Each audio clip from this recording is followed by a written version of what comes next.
Hello, today I want to present our paper about the importance of raising awareness on cultural property preservation in Ambon.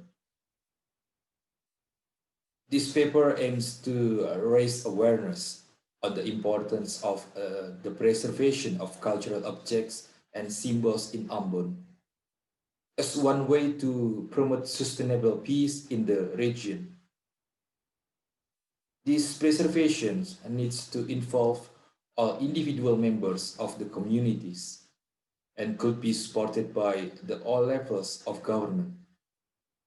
It is encouraged initiative from the bottom up, the promotion of awareness and the use of the rich local cultures to reach these goals.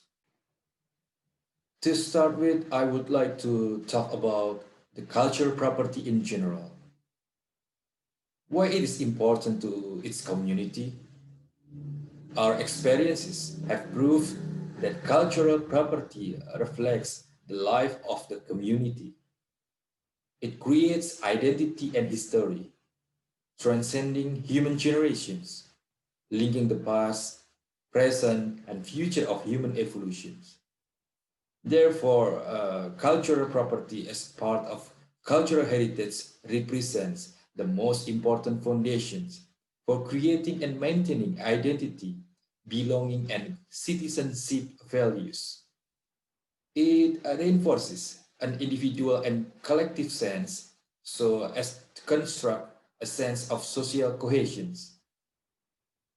Conclusively, cultural property contribute to the cultural heritage of humankind. The peoples of Ambon traditionally regard their cultural objects with great reverence as sacred and emotional representations of identity and cultural perpetuity. Its traditions have contributed much towards the rich Indonesian cultural landscape. Unfortunately, the value of cultural objects is declining.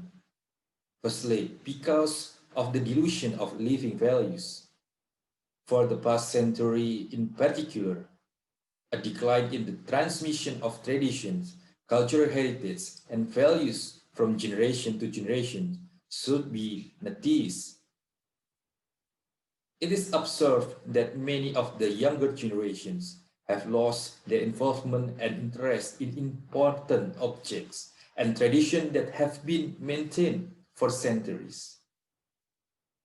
Creeping and gradual at first, the degradation became massive after the 1999 until 2004 religious conflict. Religious conflict in 1999 until 2002 represents another threat to the survival of the Ambonese culture. Based on the background, I believe that there is a need to preserve cultural property as it is an important asset that depict the character and a memory of community, which provides an understanding of the past and helps face the present and shape the future. The preservation have the potential to generate solidarity and social inclusion and innovation. What happened to cultural property in Ambon during the conflict?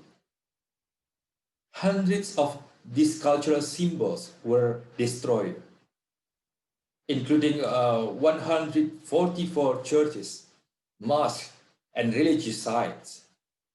These acts of destruction were motivated by hatred and intention to erase the culture and tradition of the enemy. It creates a psychological effects, leaving people disconnected, traumatized, and even persecuted. In the Indonesian media, this widespread cultural violence did not garner as much attention as its seriousness would be have warranted. Not because the destroyed objects were insignificant, but because a general lack of sensitivity on the importance safeguarding culture during times of conflict. Why warring parties targeted cultural property? Mm, Cultural property is targeted because it is connected to the issues the warring parties are fighting over. In the context of Ambon conflict, the issues is regarding religious matter. Therefore, the symbol of religious property or site as represent the symbol of cultural heritage is deliberately attacked. Destroying cultural heritage is more than just material damage, but destroying evidence of a specific group existence or even the memory of people ever having lived in a place. It can satisfy the desired maximum destructive impact because it attacks the important symbol to humanity that goes far beyond the present. It also surpasses the individual because the targeted attack is for entire specific group of people and entire its history. Are Ambonese less well understood of culture value than they used to be? Our research shows this concern. It is observed that many of the younger generations have lost their involvement and interest in important objects and traditions that have been maintained for centuries. One of the causes is in time of the Soeharto regime of 1966 until 1998. It pushed a concerted agenda to erase or weaken local cultures and traditions. However, the current regime is much more supportive toward local identity and autonomy.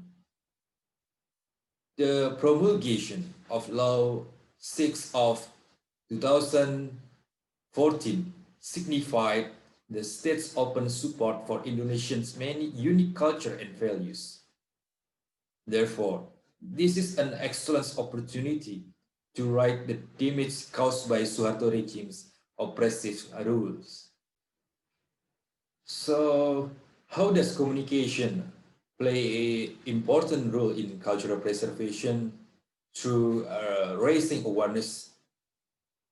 Communication could be defined as production and exchange meaning as well as transmission of message. So we can conclude that meaning and transmission is main concept in communication related to cultural context.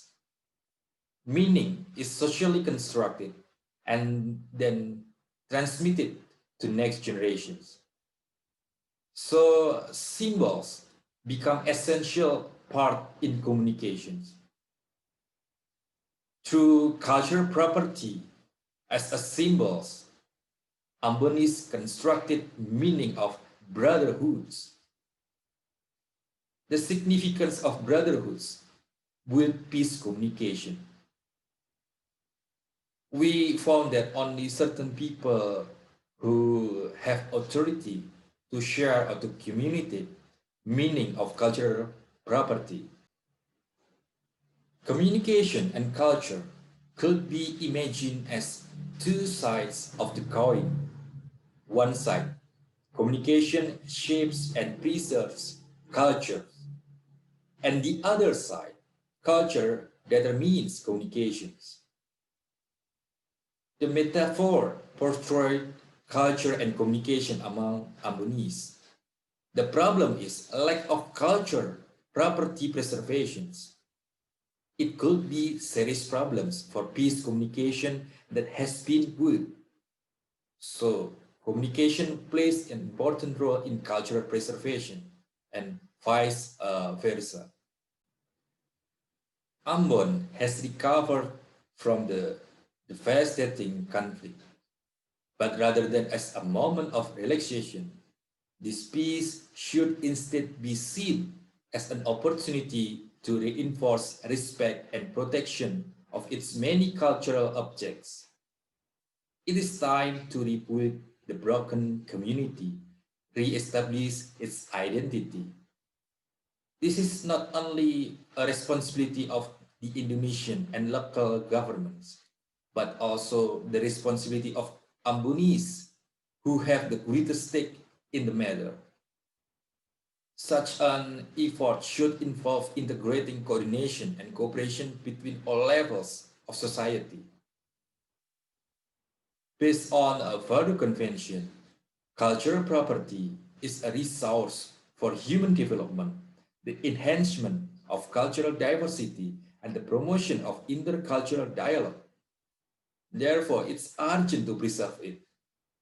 Some efforts can be done, like by refraining from any act of hostility against cultural property, and then by promoting compliance with law and humanity principle on safeguarding and respecting cultural property to all actors party to conflict.